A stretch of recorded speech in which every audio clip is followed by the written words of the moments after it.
Ողջույն, այսօր 2025 թվականի դեկտեմբերի 15-ին Հոռոմների Բասիլևս և ինքնակալ հայոց երկրի հայր Վասիլ II Ծիրանացին Բուլղարասպանի հիշատակի հազարամյակն է։ Վասիլ II ծնվել է 958 թվականին իր պապի հայ ազգի Կոստանտին VII Ծիրանացին կայսեր կառավարման ժամանակ։ Վասիլ II հայրը ապագա Ռոմանոս II էր, մայրը Թեոփանոն։ Ռոմանոս II գահ է բարձրանում 959 թվականին իր հոր Կոստանտին VII մահվանից հետո։ 960 թվականին ծնվում է Վասիլ II կրտսեր եղբայրը Կոստանտինը, 963 թվականին քույրը Աննան։ Շուտով Ռոմանոս II մահանում է։ Մանկահասակ երեխաների խնամակալ է դառնում մայրը Թեոփանոն։ Ռոմանոս II Թեոփանոյի երկրորդ ամուսնու հայ ազգի Նիկեփորոս II Փոկասի և հայ ազգի Հովհաննես առաջին չմշկիկի մասին մանրամասն գրել է 10-րդ դարի բյուզանդական պատմիչ Լևոն Դիակոնը։ Ներկայացնեմ հետևյալ գիրքը։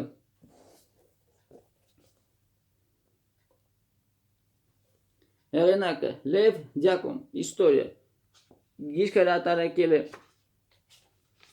Նաուկ հրատարակչությունը 1988 թվականին։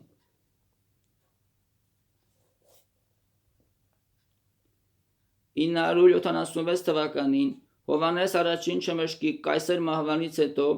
Բյուզանդիայի փաստացի ղեկավար է դառնում ներքինի հայ ազգի Վասիլ Լակապենոսը, ով Վասիլ II և Կոստանտին VIII տատ հայ ազգի Ելենա Լակապենայի եղբայրն էր։ Չնայած որ Վասիլ II և Կոստանտին VIII արդեն չափահաս էին։ Շուտով Փոքր Ասիայի բանակաթեմերի ղեկավարները հերթով ապստամբում են, սկզբում հայ ազգի Վարդաս Կլերոսը, հետո հայ ազգի Վարդաս Փոկասը։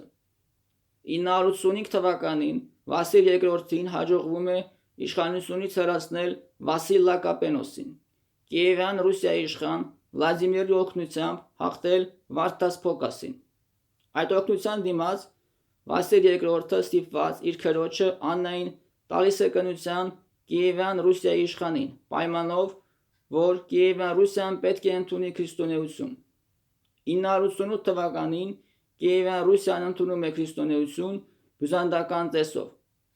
Վասիլ II-ի կառավարման ժամանակ սկսվում է երկարամյա պատերազմ Բուլղարիայի թագավորության դեմ։ Բուլղարիայի թագավորը այդ ժամանակ հայ ազգի Սամուիլ Կոմսածակն էր։ 1014 թվականին գերի են վերցվում 15000 բուլղարացի զինվորներ։ Վասիլ II-ի հրամայով նրանք կուրացվում են և բաց են թողում դեպի Բուլղարիա։ Այդ արարքի համար Վասիլ II ստանում է Բուլղարասպան մականունը։ 1018 թվականին Բուլղարիան դառնում է բյուզանդական նահանգ։ Վասիլ II-ի գործունեության մասին գրել է 11-րդ դարի բյուզանդացի պատմիչ և փիլիսոփա Միխայիլ Փսելոսը։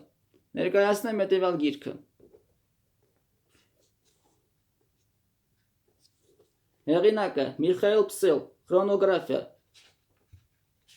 Գիրքը հրատարակել է Նաուկ հրատարակչությունը 1978 թվականին։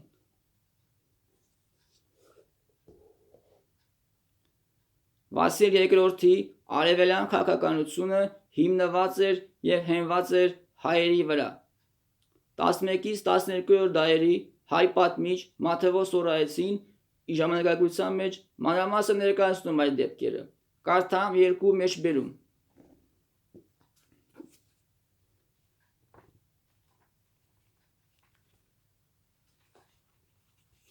Երեսուներեքերորդ էջում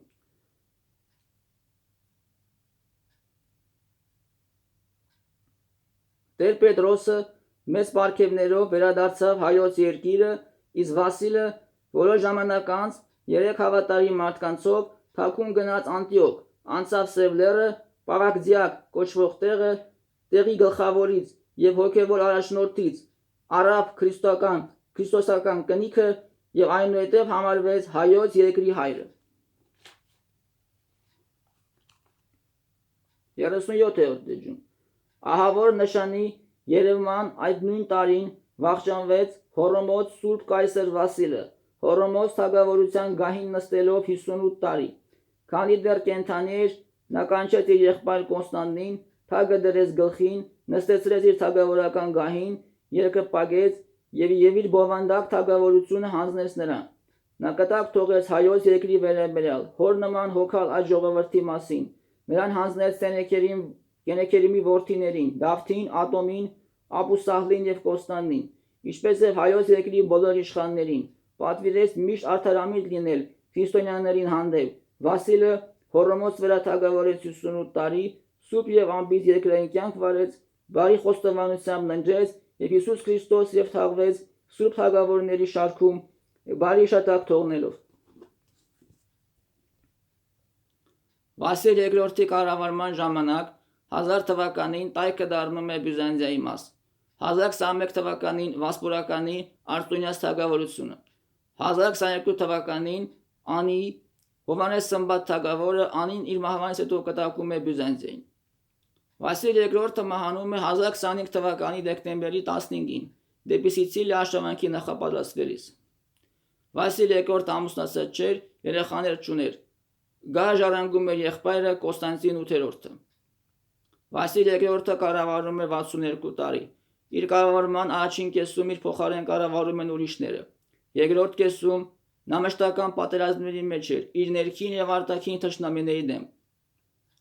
Նա այդ պայքարում անողոք էր, դաժան, չէր խոսում որևէ մեթոդից նպատակն էր հաղթել թշնամուն եւ ենթարկեցնել իրեն Վասիլ II բարդ, հակասական, բայց նաեւ ուսուցողական, խարիզմատիկ, տիրակալի կերպար է Վասիլ II ինքը եւ իրեն շրջապատող ազնվականության մեծ մասը հայկական ծագում ունեին եւ դա պատահական չէ քանի որ հայերը մեծամասնություն էին կազմում կայսրության արևելյան նահանգներում Փոքր Ասիայի եւ Արևմտյան Հայաստանի տարածքում հետեւաբար Վասիլ II հայոց պատմության անբաժան անդամ է ավելին նա կապող օղակ է հայերի եւ հույների հայերի եւ ռուսների միջև Ցավոք սրտի Վասիլ II-ին հաջորդած տիրականները եղան թույլ ղեկավարներ մսխեցին Վասիլ II-ի նվաճումները եւ ի վերջո խայտարակ պարտություն կրեցին 1071 թվականի Մանասկերի ճակատամարտում Սելջուկ թուրքերից բայց դա այլ թեմա է որին հետագայում կանդառնանք այսօր այսքանը Վասիլ II-ի մասին Շնորհակալություն ուշադրության համար